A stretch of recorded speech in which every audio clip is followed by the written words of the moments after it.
Hey guys, Chat Trades here. So in this video, I want to show you how I've mastered this trend pullback trading strategy. Now, trend trading used to be really hard for me, and keep in mind, this is the only setup I trade. I don't trade reversal setups. I don't trade supply and demand. I only trade trend pullbacks. Now, the reason it used to be hard for me is because you don't know how far it's going to pull back. And this used to be really hard for me because I never knew how much it would pull back, right? It could pull back 20%, 30%, 50%. Maybe it only pulls back 10%. We're in a very strong trend.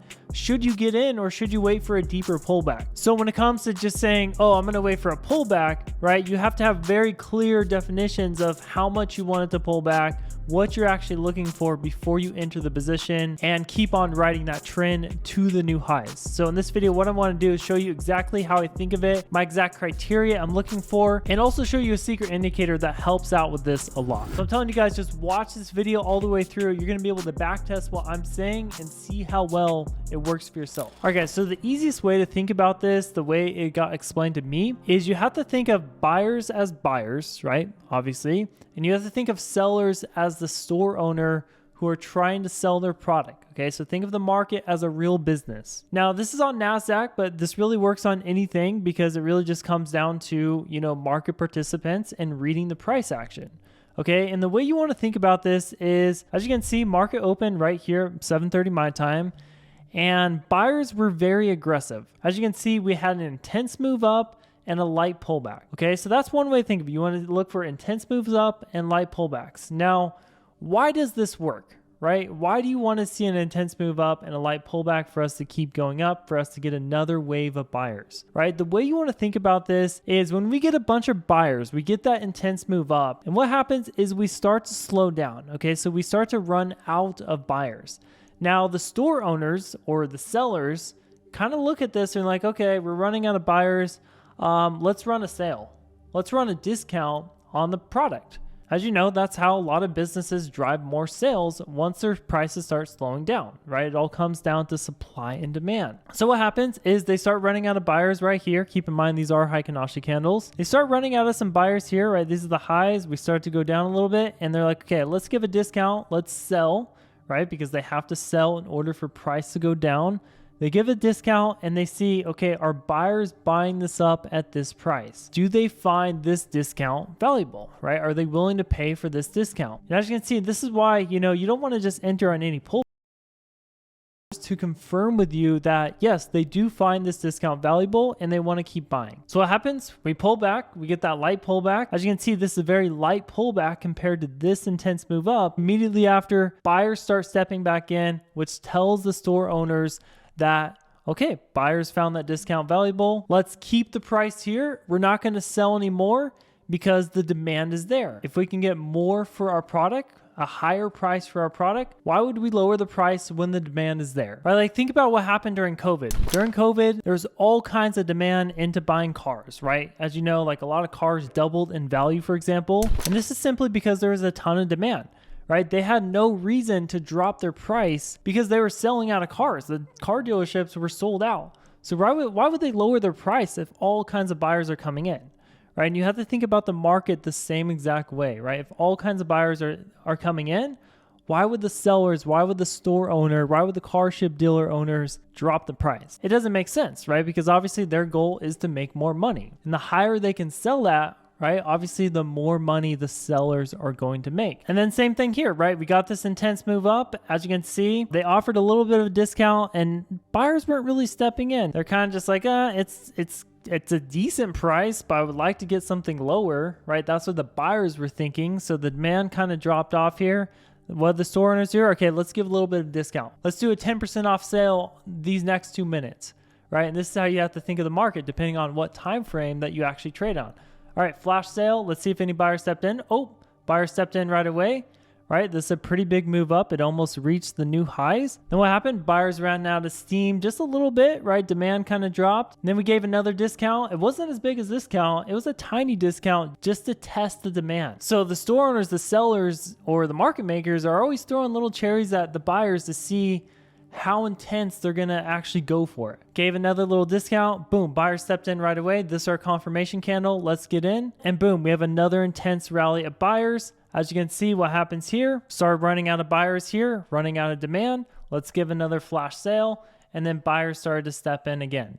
Right, so this is how the markets work. And you hear all these different terms, whether it's an EMA or you see higher lows, higher highs, right? But a lot of people don't understand why the market moves the way it does. And if you understand why the market moves the way it does by the analogy I just explained to you, through the way every business works, right? It's all about demand, supply. How much is demand? Okay, demand starts to drop off. Let's give a little discount. Okay, people like that discount. They find it valuable. All right, no more discounts. Let's see what the buyers do, right? And this is where we get that next wave up of buyers. And the cool thing about this is understanding this analogy, and really the most simple way to think of it is looking for an intense move up and a light pullback, is this works on really any time frame, right? We can go on a 5-minute time frame if you want to hold your trades longer, and we can see the same thing, right? We see an intense move up. Buyers were stepping in this whole time on this 5-minute time frame. Started running out of buyers here. Let's give a little discount, see how the buyers react, see how demand reacts. As you can see, we get a confirmation candle either here or right here.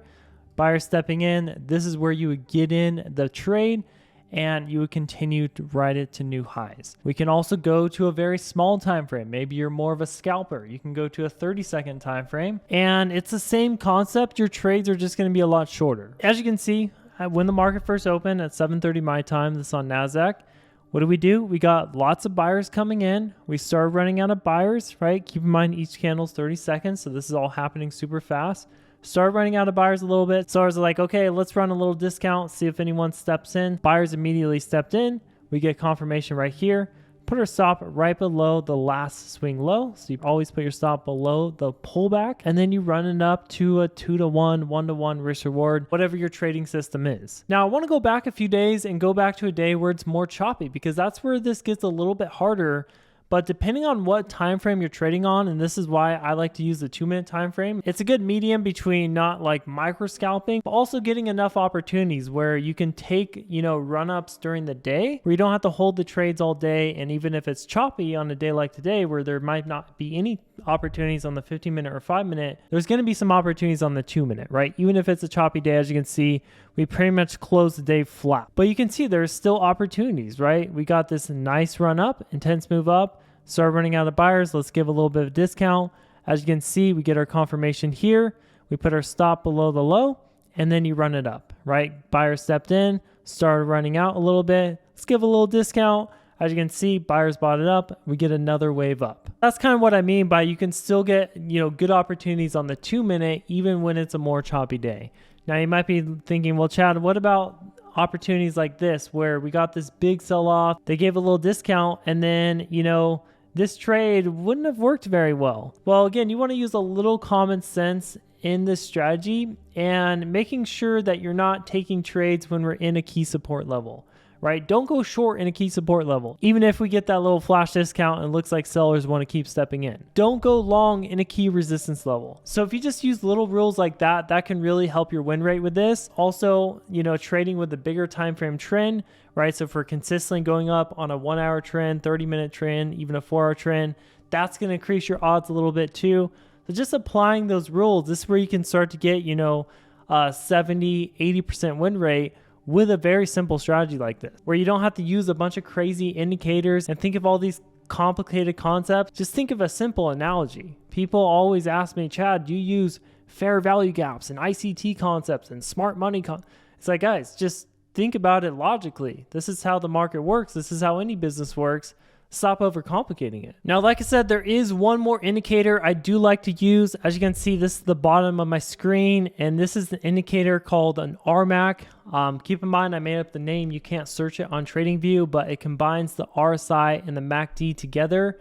And I only like to take longs when we're above the top line and only take shorts when we're below the bottom line. Basically what this does is it shows you divergence in the market, and it also shows you the strength by looking at the RSI. If you guys want to set this up, it'll be really quick.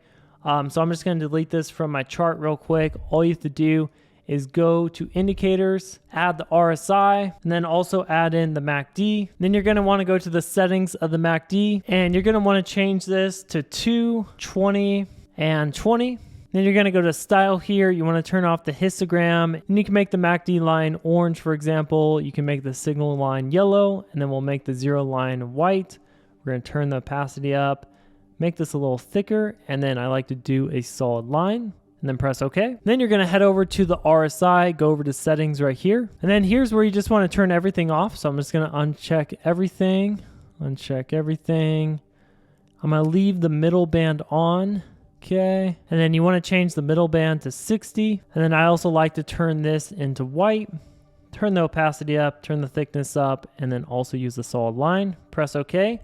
And all you're going to do from here is you're going to go to the MACD. You're going to press this more button. Then you're going to press move to existing pane above. And then one more time, go on these three dots and then pen to scale and then push no scale. All right, now you have the RMAC indicator. Like I said, you only want to take longs when we're above the top line. So for example, let's say we wanted to get in right here, right? We got this intense move up. Buyers were buying this up. Started running out of buyers a little bit. Sellers gave a tiny discount. Buyers started stepping in.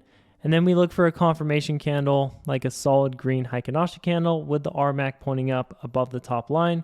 Get in here, right? So basically look like this. You put your stop right below this last swing low.